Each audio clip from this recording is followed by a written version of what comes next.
और कल शाम जब भवानीपुर के सखावत स्कूल के स्ट्रांग रूम के बाहर ममता और अभिषेक बैनर्जी की तस्वीर लगी टीएमसी की एक गाड़ी पहुंचती है तो अचानक से पूरे इलाके का पारा हाई हो जाता है। बीजेपी कार्यकर्ताओं ने प्रोटेस्ट करना शुरू कर दिया। बीजेपी कार्यकर्ताओं ने आरोप लगाया कि टीएमसी की इस गाड़ी में ऐसा कुछ रखा है जिससे ईवीएम को टैंपर किया जा सकता है।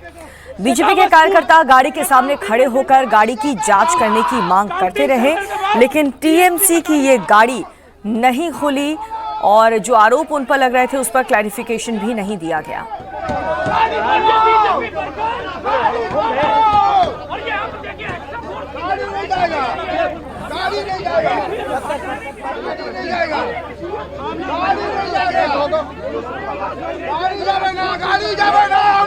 गाड़ी खोलो, गाड़ी खुलता है।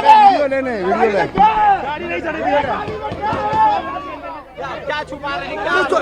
कुछ तो है गाड़ी में, गाड़ी खोल गाड़ी में, गाड़ी खोल कुछ अरे चलो ना भाई, ये गाड़ी लेकर चेक करा दो। पुलिस होता चेक कुछ तृणमूल दलाल है, कुछ है गाड़ी में चेक कुछ ममता बनर्जी दलाल अपनी गाड़ी में कुछ लेकर आई है। ढुके छे अरे नाटक कुछ कौन तृणमूल ममता रे कुछ टीएमसी रे कुछ। जब यहाँ 144 का एरिया है, 100 मीटर तक तृणमूल कांग्रेस की गाड़ी वहाँ कैसे पार्किंग हुई? जो प्रचार का था, जो भी उसमें पुलिस ऑफिसर हैं उनके ऊपर सख्त से कार्रवाई किए जाए। वो गाड़ी यहाँ आई कैसे? उस गाड़ी के अंदर में कुछ न कुछ ऐसा अनैतिक चीज था जो भारतीय जनता पार्टी को चुनाव हराने का प्लान था, और वहाँ जो तमाम हमारी मतपेटियां रखी गई हैं उसको बदलने का प्लान था। कलकत्ता पुलिस के ऑफिसर जितने भी थे, चाहे वो डीसी हो, चाहे एसी हो, चाहे सीपी के जो और प्रतिनिधि हैं, उन लोगों ने उस गाड़ी को क्यों नहीं चेक किया? क्यों उस गाड़ी को ऐसे भगाया गया है? इसमें कोई न कोई बड़े कॉन्स्पिरेसी की बू आ रही है। इलेक्शन कमीशन अविलंब उस पर कार्रवाई करे।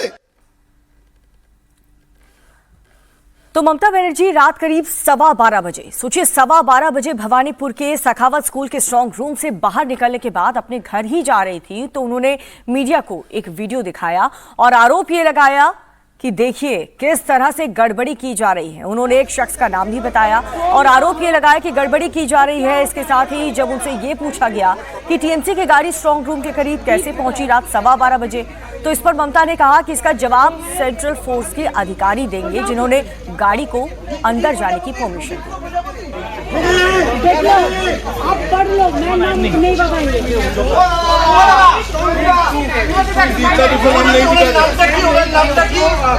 प्रदीप का प्रो बात निकालो, प्रदीप का प्रो निकाल लो तो क्या होता है?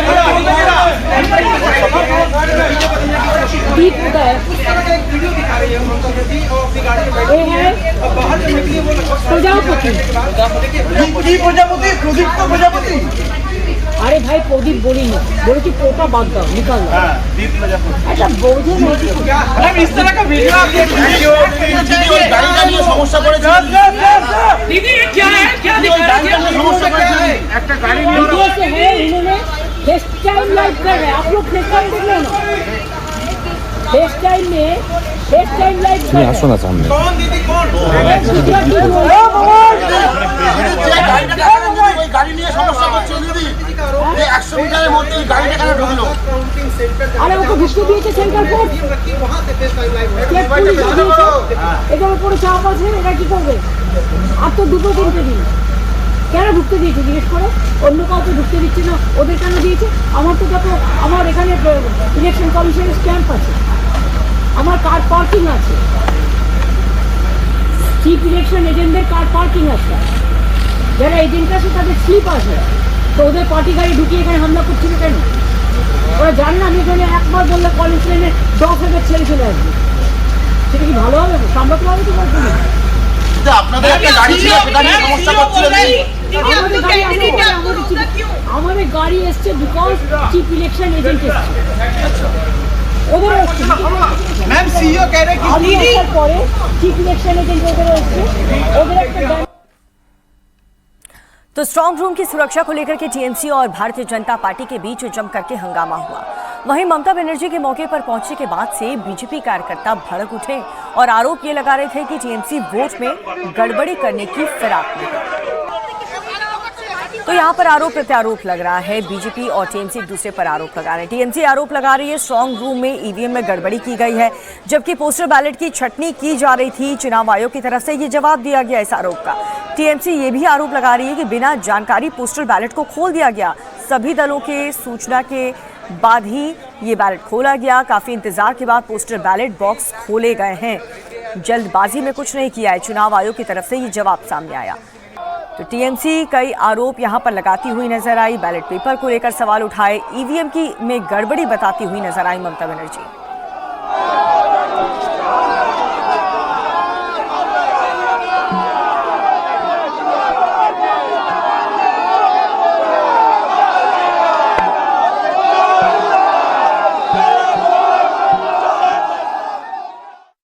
सीएम आई थी वोट लूट करने के लिए। टीएमसी का प्रचार गाड़ी भीतर पुलिस ने पार्क करवाया। हमारे कार्यकर्ताओं को मारा गया। एक सिख भाई की पगड़ी तक खोल दी गई। और ये हमें सभ्यता सिखाएंगे। जो खुद वोट चोरी करते वो वोट चोरी का नैरेटिव बनाते हैं। आज सीएम क्या करने आई थी? क्यों 4 घंटे से बैठी हुई थी? उनके कार्यकर्ता पीछे कैमरामैन से रिक्वेस्ट करके घुमाइए और देखिए ये धारा 163 लागू है। इतने लोग कैसे इकट्ठा हो गए? पुलिस मूक दर्शक क्यों बनी हुई है? मैं तो अकेला खड़ा हूं ना इन भीड़ के बीच में। एज आ गर्व से बोलता हिंदू जय श्री राम। मैं एजेंट नहीं हूं, मैं अपने पार्टी का एक कार्यकर्ता हूं। हजारों के बीच में भी अकेला बीजेपी का कार्यकर्ता खड़ा रहेगा। तो लेके क्यों गए आप कैंडिडेट अकेले जाइए। आप 100 बार आके देखिए। आप अपने मंत्रिमंडल के लोग को लेके आते हैं। अपने फिराद हकीम साहब को अपने लेके आया, अपने पीएसओ तक को लेके आया। क्यों लेके आया? पुलिस बोलती है उन्हें नहीं पता गाड़ी कैसे पार्क। मेरे पास वीडियो सबूत है, पुलिस ने गाड़ी पार्क करवाया है और पुलिस ने ही गाड़ी बाहर करवाया है।